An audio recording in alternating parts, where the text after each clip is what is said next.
नमस्कार दोस्तों, आप सभी का एक बार फिर से स्वागत है हमारे चैनल दुर्गा भक्ति मार्ग में। आज मैं आप सभी को सुनाऊंगी माँ सिद्धिदात्री की कथा। आज चैत्र माह के शुक्ल पक्ष की महानवमी तिथि है और आज का दिन अष्ट सिद्धि प्रदान करने वाली माता सिद्धिदात्री को समर्पित है। आज के दिन माता सिद्धिदात्री की कथा को श्रवण करने से मनुष्य की सभी तरह के कार्य सिद्ध हो जाते हैं।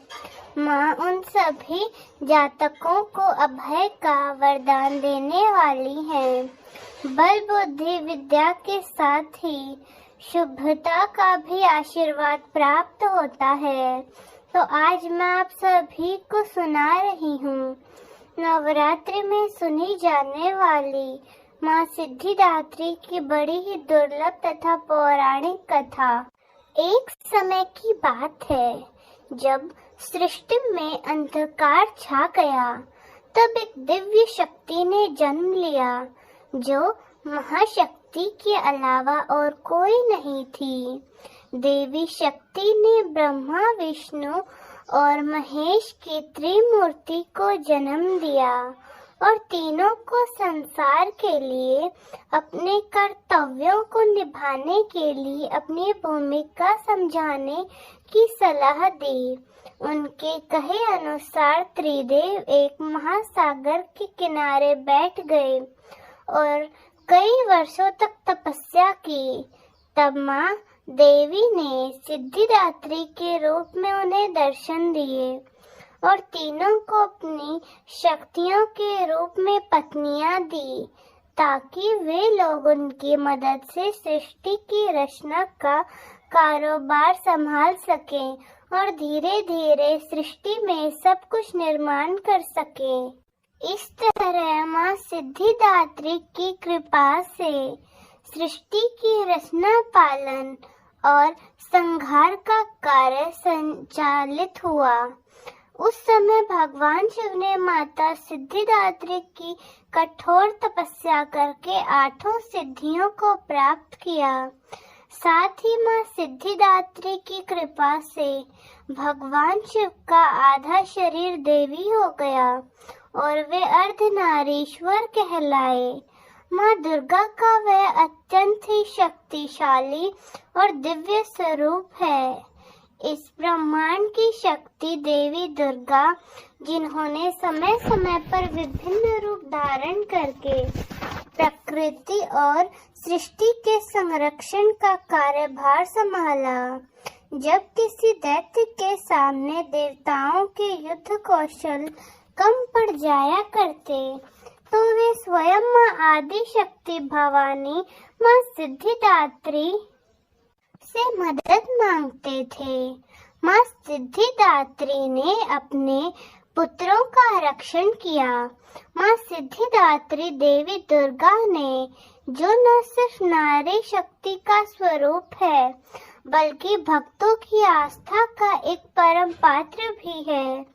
एक समय पर महिषासुर नामक एक भयंकर राक्षस ने चारों ओर हाहाकार मचा दिया। वह जहाँ तक मौत का नाच न जाता रहा और उसके गण ऋषियों के यज्ञों में विघ्न उत्पन्न करते रहे। महिषासुर को वरदान प्राप्त था कि कोई भी देव, असुर, पशु या नर उसका वध नहीं कर सकता। इसीलिए स्वयं त्रिदेव भी उनको मारने में असमर्थ थे। निरंकुश दैत्य राज महिषासुर ने अपने वरदान को कवच के रूप में उपयोग करते हुए देवलोक में भी अपना आधिपत्य जमा लिया और देवों को वहां से निकाल फेंका। देवताओं के यज्ञ के भाग को भी उसने अपने वश में कर लिया। दैत्यराज से परेशान होकर सभी देवी देवता त्रिदेव के पास गए और उनकी स्तुति करने लगे। सभी देवताओं के मुख पर चिंता का कारण त्रिदेव से पहले जानते थे। यह सब हाल जानकर भगवान शिव मुस्कुराए और बोले, हे नारायण, अब समय आ गया है कि हम सब अपने तेज से इस जग की रक्षिका देवी दुर्गा का आवाहन करें। यह सुनकर स्वयं ब्रह्मदेव और नारायण ने भी हामी भर दी। इसके बाद स्वयं भगवान शिव, भगवान विष्णु और ब्रह्मदेव के शरीर से तेज उत्पन्न हुआ और वह एक जगह आकर मिल गया। इसके बाद वहां जितने भी देवता उपस्थित थे, सभी के शरीर से महातेज उत्पन्न हुआ और सभी त्रिदेव के उस परम तेज में आकर मिल गए। उस दिव्य तेज ने एक सुंदर स्त्री का रूप धारण कर लिया। महादेव के तेज से माता का मुख हुआ। नारायण की तेज से 8 भुजाएं हुई। ब्रह्मदेव के तेज से चरण पादुकाएं, देवराज के तेज से माता की कमर, वरुण के तेज से जांघ और इसी तरह से अन्य देवताओं के तेज से माता के अन्य अंग उत्पन्न हुए। सभी ने मिलकर माता को श्रेष्ठ अस्त्र शस्त्र दिए। महादेव ने अपने त्रिशूल से शूल, नारायण ने अपने चक्र से एक दिव्य चक्र, ब्रह्मदेव ने एक दिव्य कमंडल, देवराज इंद्र ने एक दिव्य और शक्तिशाली वज्र, सागर ने एक सुंदर रत्नों से सजे आभूषण, कभी न मैले होने वाले वस्त्र और मुकुट दिए। वरुण ने शंख, हिमालय ने माता को सवारी रूप में सिंह और इसी प्रकार देव शिल्पी विश्वकर्मा ने माता को दिव्य अस्त्र और शस्त्र निर्माण करके दिए। माता का यह स्वरूप अत्यंत तेजस्वी और भयंकर था।